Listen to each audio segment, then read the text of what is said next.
Wassalamu ala asyrofil anbiya'i wal mursalin wa ala alihi wa sahbihi ajmain. Asyhadu an la ilaha illallah wa asyhadu anna Muhammadan abduhu wa rasuluh. Amma ba'd. Ya, alhamdulillah di hari Sabtu ya, tanggal seberapa ini teh? Terus tanggal 8 ini teh. Ya, tanggal 9 Januari 2021 kita akan lanjutkan kembali tentang dinasti Abbas ya. Nah, kemarin kita menceritakan tentang Abul Abbas As-Saffah yang nama aslinya Abdullah tapi dikenal dengan julukan As-Saffah, si penumpah darah. Kita ada beberapa peneliti yang menegaskan bahwa sebetulnya pada masa hidupnya As-Saffah itu nggak dikenal julukan As-Saffah itu, nggak dipakai katanya. Tetapi kesini ada yang kemudian menggunakannya, gitu ya. Jadi As-Saffah sendiri sebetulnya nggak menggunakan nama As-Saffah itu untuk dirinya sendiri, gitu ya. Itu bukan dirinya ketika masih hidup gitu. Tapi orang-orang belakangan yang kemudian memberi beliau gelar dengan As-Saffah, karena memang tingkah lakunya yang gemar menumpahkan darah. Tetapi ada juga yang mengatakan bahwa As-Saffah di situ bukan artinya penumpah darah, tapi dermawan, katanya gitu. Ya, artinya itu. Karena memang dua sifat ini adalah karakter yang paling khas dari As-Saffah. Satu, beliau ini orang yang memang dermawan, tapi sayangnya tidak diceritakan gitu oleh Syekh Muhammad Al-Khudari Bek ini. Nggak diceritakan, ya. Kedermawanan dan As-Saffah ini. Kalau beliau ini orang yang sangat dermawan. Yang kedua, beliau ini penumpah darah, memang benar seperti itu, ya. Tapi yang populer, beliau ini dikenal As-Saffah sebagai si penumpah darah. Nah, sekarang kita akan melihat khalifah yang kedua dari Bani Abbas, yaitu Abu Ja'far Al-Mansur. Ya. Khalifah dari Bani Abbas yang namanya Abu Ja'far Al-Mansur. Nah, Abu Ja'far Al-Mansur ini adalah adik dari Abul Abbas As-Saffah. Walaupun itu ya, sebagai adik ini usianya lebih tua gitu. Ya, sebagai adik itu usianya lebih tua. Ini memang rada aneh gitu. Tapi sebetulnya nggak aneh. Karena memang Al-Mansur ini lahir lebih awal, yaitu tahun 95 dibanding As-Saffah yang lahir tahun 104 ya. Tetapi memang lahir dari istri kedua gitu. Lahir dari istri kedua. Sementara As-Saffah walaupun lahir belakangan, lahir dari istri pertama. Gitu ya. Sehingga walaupun lebih muda, As-Saffah ini disebut kakak gitu. Dan Al-Mansur walaupun lahir duluan disebut adik. Ya. Ini kenapa ya komputernya mati lagi. Ya. Jadi Al-Mansur ini adik tapi umur lebih tua. Gitu ya. Adik tapi umur lebih tua. Nah, Al-Mansur ini pada awalnya bukanlah putra mahkota. Bukan putra mahkota. Jadi bukan orang yang digadang-gadang bakal menjadi penggantinya As-Saffah. Pengganti As-Saffah itu seharusnya adalah Abdullah bin Ali bin Abdullah bin Abbas. Jadi seharusnya adalah Abdullah bin Ali bin Abdullah bin Abbas, pamannya. Kenapa bisa begitu? Karena ketika As-Saffah sudah menjadi khalifah tandingan di Kufah, itu pernah berjanji siapapun yang berani menghadapi Marwan, Dia yang akan menjadi pengganti saya. Nggak ada yang berani, nggak ada yang ngacung untuk menghadapi Khalifah Marwan. Kecuali Abdullah bin Ali, paman beliau. Nah, maka Abdullah bin Ali pun bergegas untuk menghadapi peperangan, menghadapi Marwan bin Muhammad bin Marwan. Terjadilah pertempuran yang disebut dengan Perang Zab. Dan pada peperangan itu Abdullah bin Ali memenangkan pertempuran. Marwan sendiri kalah, kemudian lari ke Mesir, dikejar oleh pamannya yang lain namanya Saleh bin Ali, ya, sampai kemudian Marwan terbunuh. Dan seperti biasa yang nggak biasa gitu ya, seperti biasa kepalanya dipenggal. Kalau oleh Rasulullah SAW ini dilarang. Jadi kalau orang sudah mati itu tidak boleh dimutilasi. Orang yang sudah mati itu nggak boleh dicederai, nggak boleh gitu ya. Tetapi ini kembali ke adat zaman jahiliyah gitu tuh. Orang yang udah mati dicincang, dimutilasi, nggak boleh sebetulnya mah. Ya, ini dipenggal lehernya, leher Marwan bin Muhammad ini, gitu ya, dipenggal. Nah, walhasil Abdullah bin Ali ini jadi putra mahkota sesuai dengan janji dari Abul Abbas As-Saffah. Nah, tapi entah kenapa gitu ya, di tahun terakhir kehidupan As-Saffah, bahkan di bulan terakhir kehidupan As-Saffah, As-Saffah justru mengumumkan bahwa pengganti saya adalah Abu Ja'far Al-Mansur. Yang waktu itu tidak ada di tempat. Tidak ada di Anbar, ibu kota waktu itu. Ibu kota Anbar ya. Ibu kotanya namanya Anbar. Karena Abu Ja'far Al-Mansur saat itu sedang menunaikan ibadah haji. Nah, meninggallah As-Saffah karena sakit cacar itu ya. Dan diumumkanlah oleh Isa bin Musa saat itu, pejabat setempat yang sedang berada di Anbar, mengumumkan dan melantik Al-Mansur. Kalau kata di berita mah ada yang namanya in absentia gitu ya, tanpa kehadirannya. Dilantik di Anbar Al-Mansur sebagai khalifah pengganti Abul Abbas As-Saffah. Kemudian surat kenegaraan dikirim, satu kepada Al-Mansur yang masih ada di Mekah, satu lagi kepada Abdullah bin Ali yang saat itu sedang berperang gitu ya di wilayah utara. Nah, Al-Mansur pun bergegas kembali setelah menunaikan ibadah haji, sementara Abdullah bin Ali mengumumkan pemberontakan. Kenapa? Kudu nama orang yang menjadi khalifah itu. Nah, buat jadi Al-Mansur katanya seperti itu. Ya. Jadi Al-Mansur ini awalnya bukan calon khalifah. Gitu. Tetapi seharusnya adalah Abdullah bin Ali yang menjadi khalifah itu. Harusnya Abdullah bin Ali.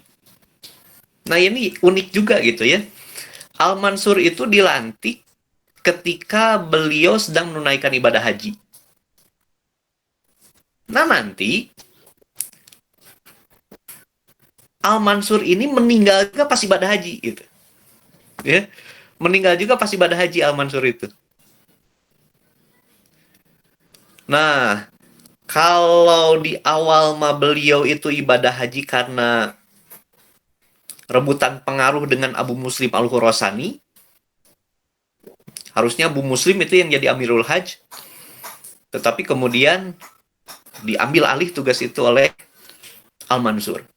Nah, nanti pas terakhir, pas mau meninggal ya, beberapa ulama diantaranya Sufyan As-Sauri itu ditangkap dengan tuduhan pemberontakan.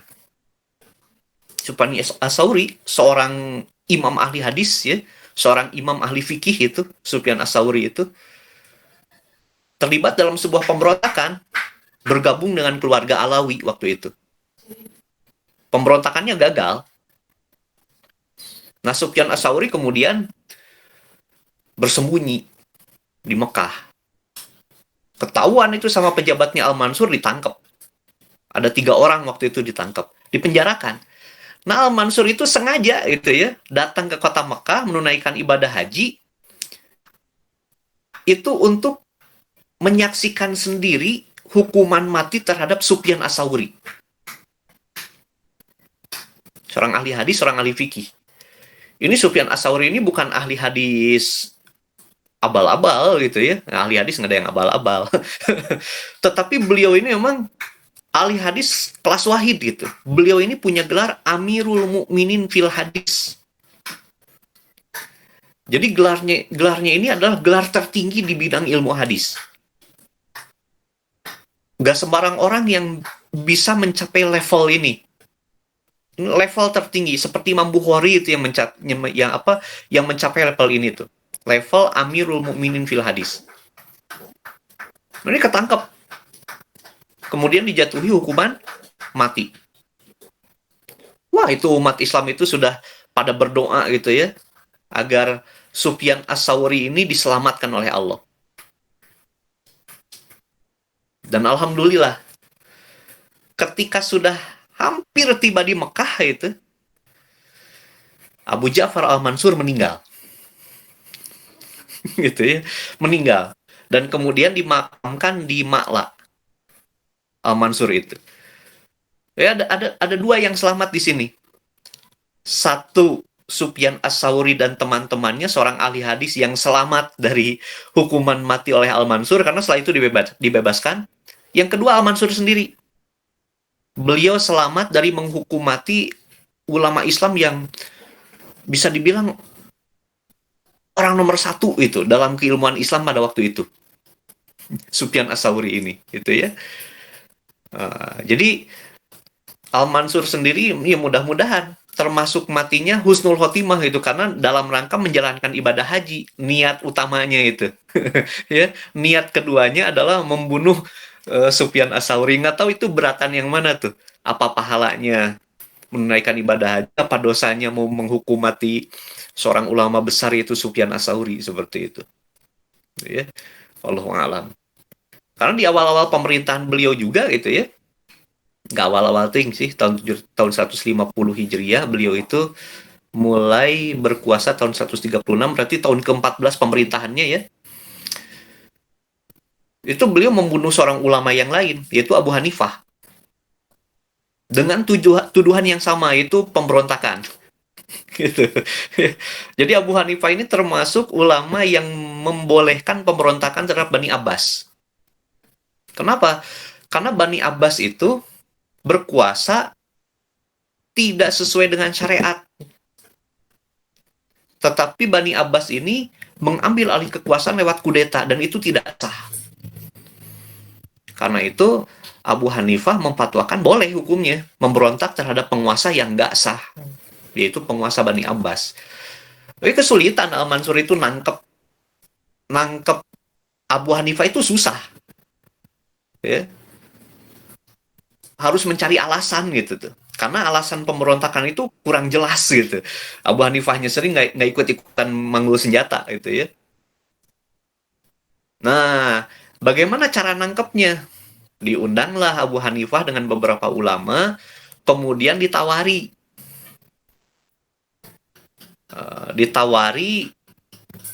jabatan hakim. Dan tahu itu ya Al-Mansur ini, yang namanya Abu Hanifah bakal nolak. Gitu.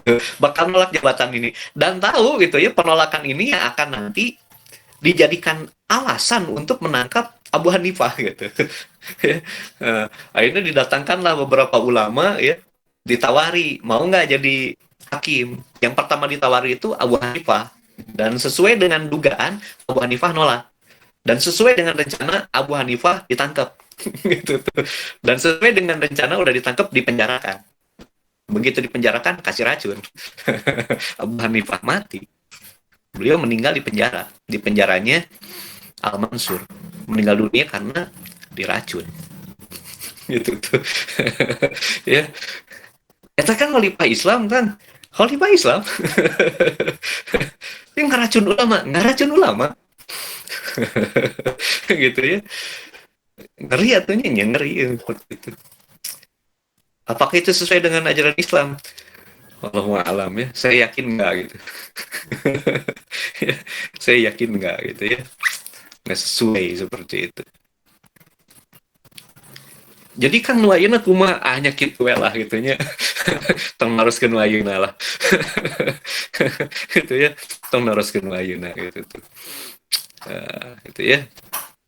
Jadi ini Al-Mansur. Tapi sesuai dengan captionnya gitu ya. Dalam kesempatan ini, waktunya tinggal 21 menit lagi, kita akan membahas tentang kecerdikan dari Al-Mansur ini. Karena bicara tentang Al-Mansur itu banyak sekali ya. Banyak sekali itu. Kita bisa bicara tentang pelitnya Al-Mansur. Ya, terkenal itu pelit Al-Mansur ini. Tapi pelit ini kata musuh itu. Ya, kata musuh. Kalau kata temen, bukan pelit katanya, tapi hemat. Gitu ya. Ini bisa debatable gitu.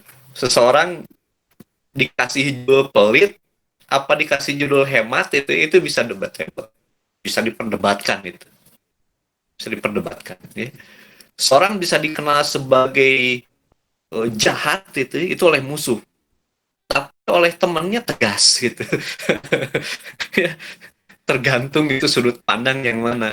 Atau mana nu bener ya nanti di pengadilan akhirat gitu ya akan bisa dilihat gitu. Sebenarnya itu ya Al-Mansur ini pelit atau hemat, kejam atau tegas gitu ya.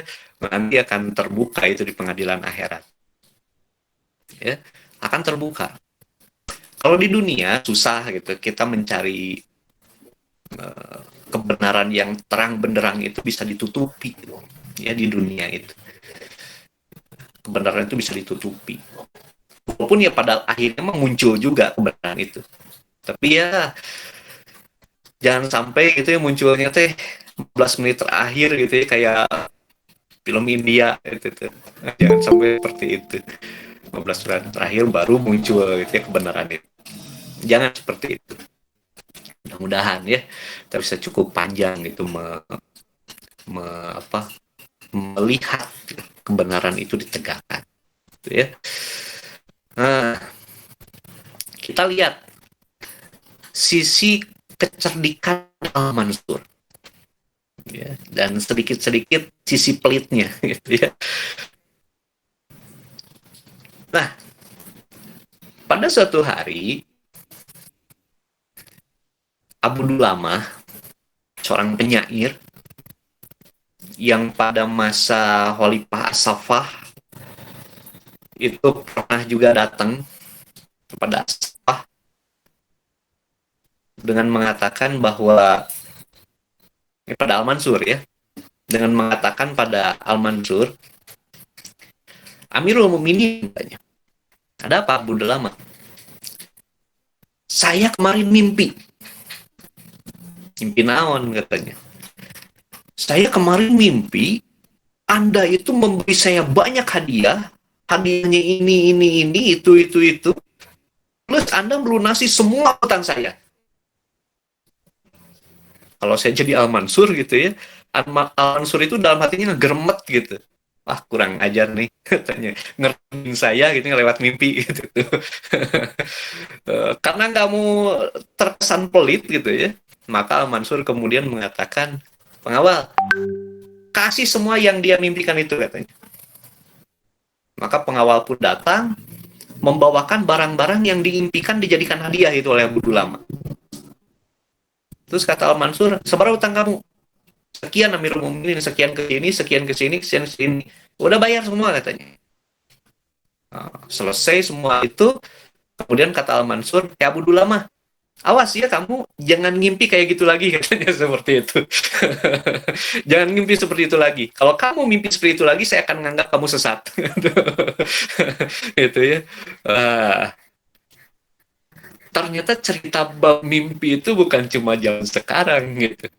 Ya, mimpi diadili itu sama Al-Mansur pernah gitu. Awas kamu jangan mimpi kayak gitu lagi ya. Kalau kamu mimpi kayak gitu, kamu saya anggap sesat katanya. Cuma memang kisah ini tidak ada dalam bukunya Syekh Hudairbek, nggak ada. Ya, nggak ada. Cerita ini ada dalam buku karya Profesor Ahmad Shalabi, gitu ya. Dalam buku Profesor Ahmad Shalabi, Sejarah Kebudayaan Islam. Kalau di karyanya Syekh Hudori Bek itu nggak ada ya. Nah, jadi itu diantara kecerdikan Al-Mansur, jangan sampai dia itu nanti dikibuli lagi gitu sama Abu Dulama. Dan itu juga tanda kecerdasan Abu Dulama. Gitu ya. Nah, kenaon Ibu? Gabung kelas keluar deh ininya sinyalnya itu. Nah, kemudian kita lihat lagi. Pada suatu hari datang laporan dari kota Basrah, Basroh itu, tapi saya baca Basrah aja lah ya, dan Kufah. Jadi masyarakat di sana merasa khawatir jika terjadi serangan dari luar, ingin dibuatkan benteng. Plus gitu ya, dibuatkan parit gitu. Ya oke, kata Al-Mansur. Tapi ketika cek uang kas gitu ya, lu asal lebar kalau ngeluarkan duit gitu. Gitu ya. Jadi Al-Mansur ini ya emang terkenal dengan pelitnya gitu ya. Terkenal dengan pelitnya. Tuh, kalau saya penuhi ini harus keluar uang kas. Sementara beliau itu punya tujuan yang lain gitu dengan uang kas itu, nanti akan saya sebutkan. Nah, gimana caranya bisa membangun benteng dan parit, tapi nggak perlu ngeluarin duit gitu. Oke lah ngeluarin duit dulu, tapi harus balik modal gitu. Nah akhirnya di dua kota ini, di Basrah dan Kufah itu ya, diumumkan bahwa pemerintah daerah di Kufah dan Basrah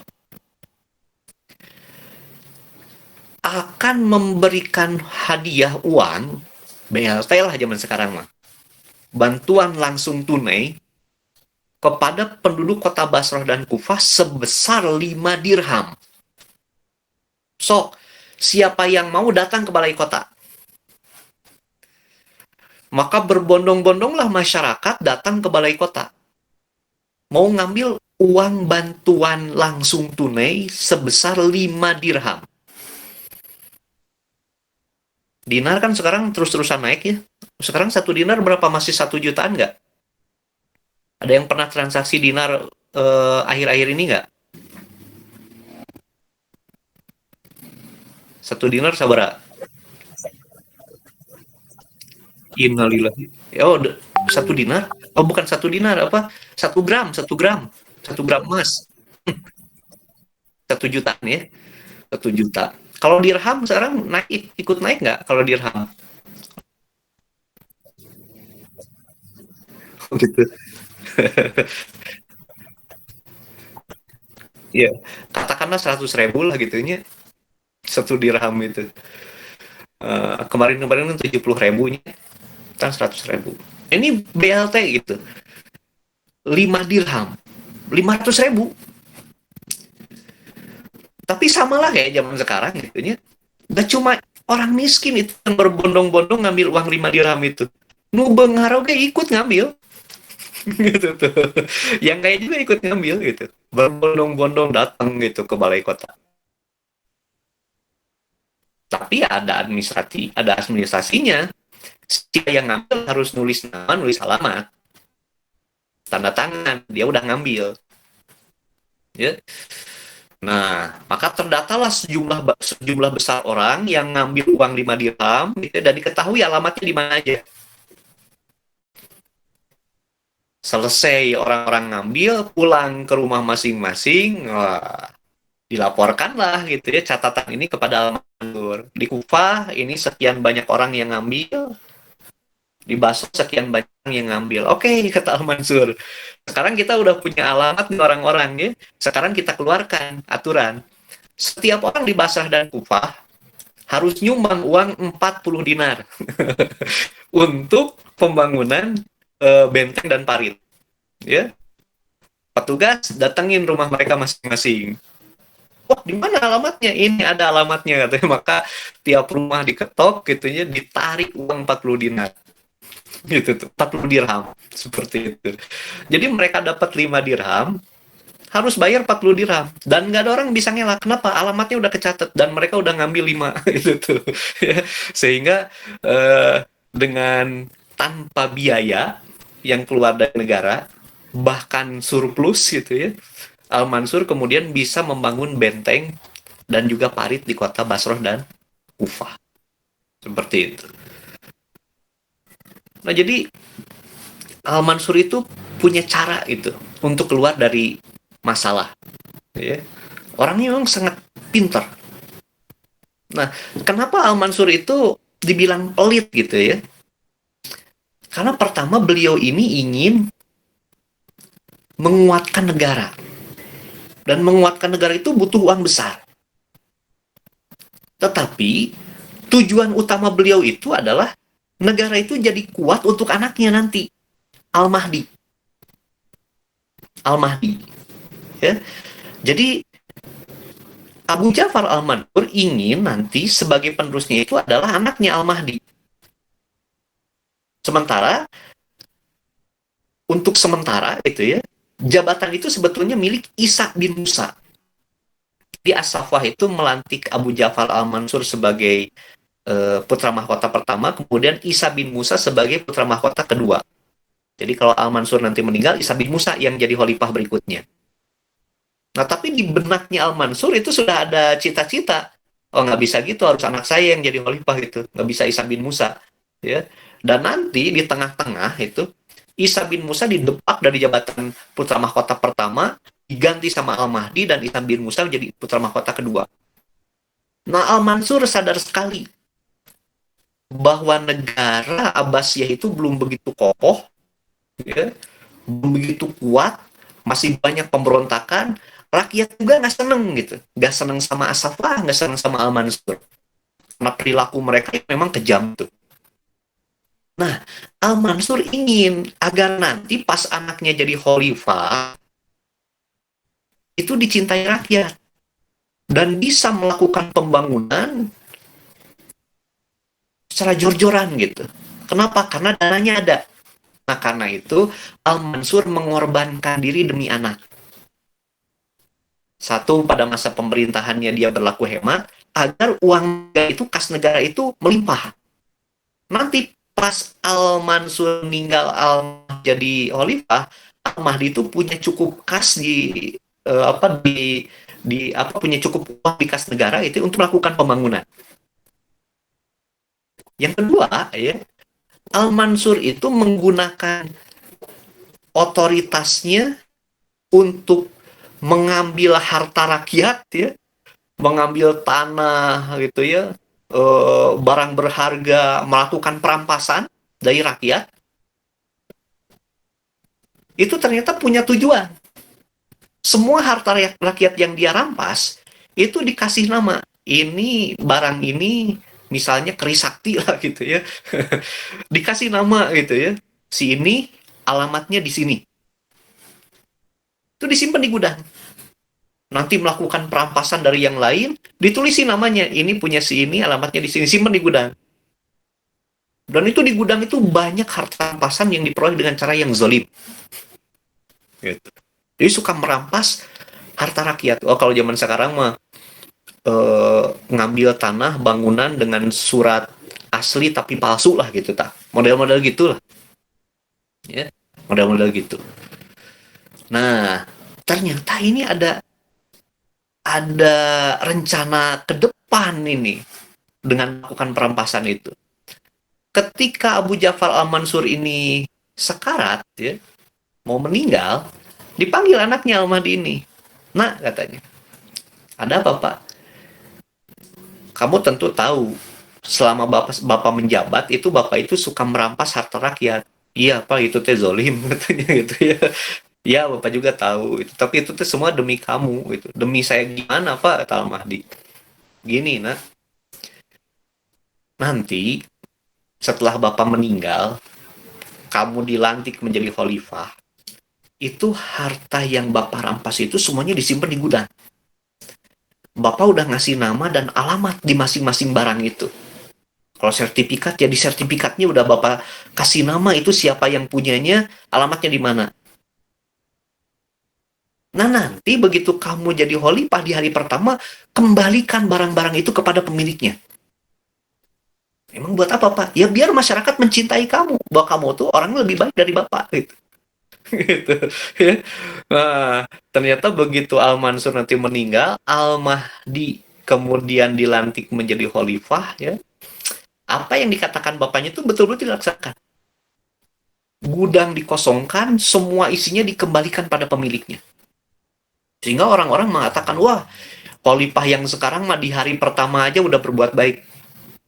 Ini khalifah yang adil ini. Nah, maka beliau kemudian disebutnya Al-Mahdi gitu. Karena keadilannya itu. Bahkan di hari pertama itu ya, yang namanya bendahara negara itu dipanggil.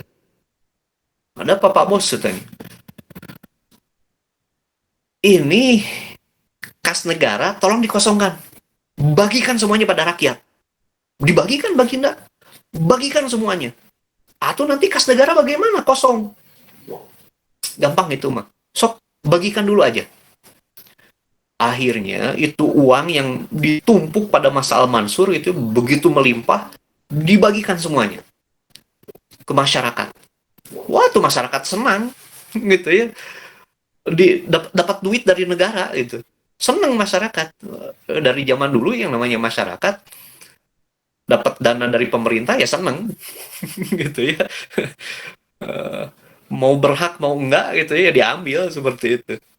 Itu udah tabiat gitu ya, sama yang namanya duit itu hejo gitu.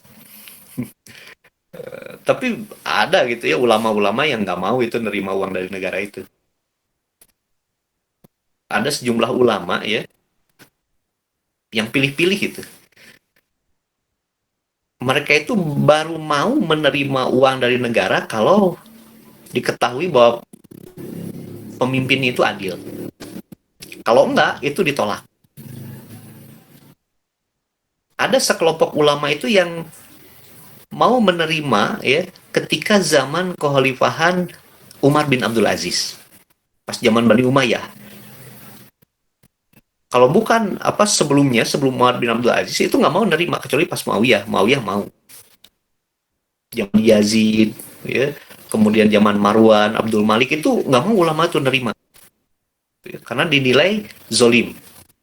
Tapi pas Umar bin Abdul Aziz, mereka mau nerima. Mereka mau datang ke istana. Gitu ya. Sebelumnya nggak mau itu. Nah, pas zaman Abbasiyah juga sama. Zaman As-Saffah, Al-Mansur, Al-Mahdi gitu ya. Itu nggak mau datang.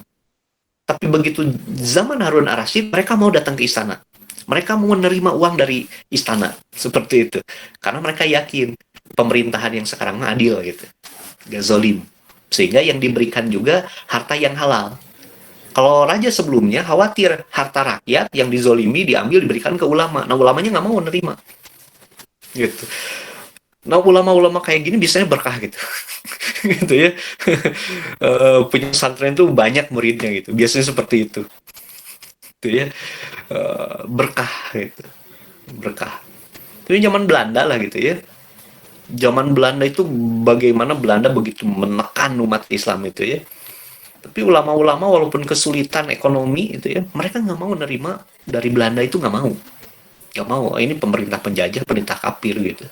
Nggak mau nerima dari Belanda itu. Mereka serahkan aja semuanya kepada Allah. Dan berkah gitu. Ya, berkah gitu ulama-ulama zaman itu. Sekarang susah kita gitu ya. Susah. Karena kita lebih yakin gitu bahwa kenulah cokot duit di pemerintahan kan digunakan yang dakwah misalnya gitu. Ya mungkin punya pikiran seperti itu nggak salah-salah juga gitu ya dari segi fikih gitu ya, mungkin nggak salah-salah juga gitu tuh. Tapi ulama-ulama yang mengambil kebijakan demikian biasanya lebih mengambil dari aspek tasawuf seperti itu gitu ya. Jadi mereka menyerahkan gitu semuanya itu kepada Allah dan hanya mau mengambil yang nyata-nyata halal saja seperti itu. gitu tuh ya. Nah, jadi Al-Mahdi ini membagikan semua kas negara. Begitu semuanya udah kosong di gudang, ya, di kantor bendahara itu, bendaharanya kemudian datang ke istana. Loh, ada apa? Saya kan nggak manggil. Baginda, ini saya mengundurkan diri. Mengundurkan diri gimana? Ini kunci apa? Kunci bendahara gitu ya. Saya mau mundur aja katanya. Iya, kenapa? Ya buat apa saya jadi bendahara? Nggak ada uangnya di di apa? Di gudangnya juga nggak ada uangnya. Ngapain saya bertugas? Jangan gitu. Ya, sekarang saya akan perintahkan gitu ya para pejabat untuk menarik zakat. Maka ditariklah zakat, ya ditarik zakat. Pada masa Al-Mahdi ini tidak ada pemungutan uang selain yang disebutkan dalam Al-Quran dan hadis. Jadi nggak ada pajak itu, nggak ada. Pajak yang boleh, yang dibolehkan Quran dan hadis saja yang diambil itu. Terus misalnya pajak kepala dari non-muslim gitu ya, kan itu diperbolehkan, itu baru diambil gitu. Kalau nggak ada teksnya dari Quran, dari hadis, itu nggak diberlakukan oleh Al-Mahdi. Ya. Saya sekarang akan panggil pejabat untuk narik zakat gitu, sama pajak yang diperbolehkan. Akhirnya berkeliaran lah para pejabat gitu ya, ngambil zakat, ngambil pajak. Dan dalam tempo singkat, itu yang namanya gudang ya, gudangnya bendahara penuh lagi dengan uang. Tuh, sekarang kamu punya pekerjaan lagi katanya. Oh, siap kalau begitu mah. Sok hitung katanya, dihitung. Berapa hari, hampir seminggu itu ngitung uang nggak beres-beres karena banyaknya uang itu. Ya. Nah, tapi di sini yang jadi perhatian kita, Al-Mahdi itu demi mewujudkan cita-citanya untuk membentuk sebuah pemerintahan anaknya yang dicintai rakyat gitu ya. Punya pikiran seperti itu. Mengorbankan diri ya, mengambil harta rakyat gitu ya. Tapi kemudian dikasih nama, dikasih alamat agar nanti anaknya itu bisa mengembalikan di hari pertama pemerintahannya sehingga rakyat mencintainya. Ini diantara kecerdikan Abu Ja'far Al-Mansur gitu ya. Kecerdikan plus pengorbanan. Ya. Kecerdikan plus pengorbanan Abu Ja'far Al-Mansur. Seperti itu, ya. Nah, sekarang kita lihat satu saja contoh tentang pelitnya Al-Mansur. Saya akan lihat teks gitu ya. Coba. Jadi Al-Mansur ini suatu hari meminta seorang penyanyi ya untuk menghibur. Kemudian penyanyi ini menyanyikan beberapa lagu.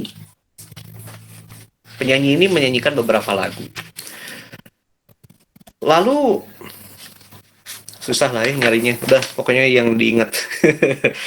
Lalu penyanyi ini dikasih uang 20 dirham. Dikasih uang 20 dirham.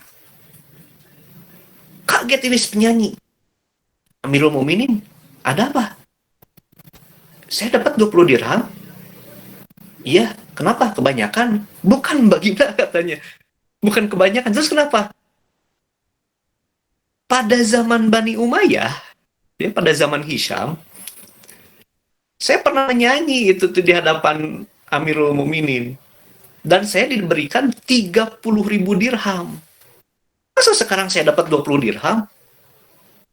Al-Mansur langsung memerah mukanya itu. Kurang ajar kamu. Kamu cuma nyanyi doang, ngambil harta rakyat 30.000 dirham. Itu nggak halal itu katanya. Gimana Baginda?